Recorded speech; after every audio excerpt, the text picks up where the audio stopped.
'Twas the hour before noon break, when all through the house only two creatures were stirring, Lepegda and her spouse. All their children were nestled, all snug in their beds, while visions of sleeping in danced in their heads. And Mama in her nightie and Dad in his sweats had just flicked on Miracle on 34th Street on the kitchen TV set. When all of a sudden the kitchen clock chimed noon, and Dad sprang out of his chair not a moment too soon. Away to the second floor, where he tore like a pup, rapping on doors and shouting, "Time to get up!" The sun in the eyes of this newly woken group was as welcome a sight as a book about poop. But they stumbled and grumbled their way out of bed, lest Dad release Buster and send him up in his stead. With a mock turtleneck tucked into matching pants and white tube socks and slippers, he was ready to dance. The waltz of a rising, so he stood poised by the stairs and hollered out the names of his children, his heirs.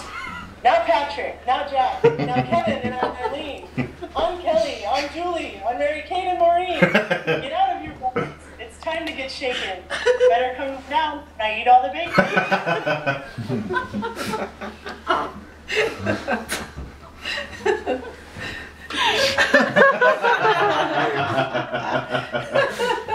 It's so good. It was amazing. Is that the end? Are you done? She's composing herself. She's not done. She's not done. She's got it. Cracking herself. Like sperm being released, they moved. God! What is wrong with you? Read that Phil! again because everyone makes so Phil! much noise. Just be gross. Yeah, I missed the first part of that. Merry Christmas. Say it again. Like sperm being released, they moved towards the eggs, only to be greeted with, "Put something on your legs." Back to the second floor, the zombies retired to clad the bottom halves and be appropriately attired. And then in a twinkling, they were back in the kitchen, gathered round the table to see what was kicking. But before one of them could make a sound, Johnner began reading the obituaries aloud. "Listen to this one," he announced with a smirk. "Joseph P. Sullivan. I think he used to call him McGurks." "No," Mom, with a spatula in hand. "You're thinking of Phil's uncle, and his name was Dan." "You're right," Dick cried, and threw up his hands in defeat. "Uh-huh," Lepegda sassed, as he beat his retreat. Dad turned his attention back to the screen, just in time to see his most favorite scene. A small Dutch girl in braids and a cap had just settled herself onto old St. Nick's lap. Her adopted mother explained the predicament. She didn't speak English, you see, not a lick of it. Santa Claus opened her mouth and began squirting Sidwich, while the little girl sang him a song she enjoyed very much. Some of us kids tried to creep off to the basement. "Whoa, whoa," shouted Dad. "The movie's not finished."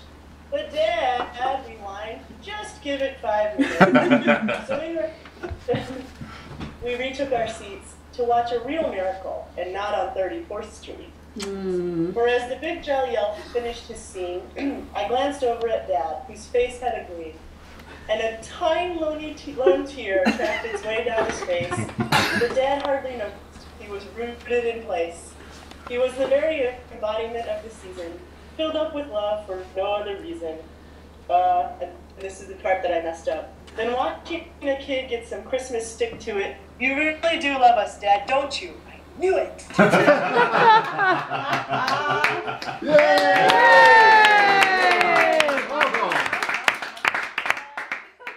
Oh, was that for me? Yes. Very well done. Thank you. Now it's your turn. Welcome. Oh, it's mine.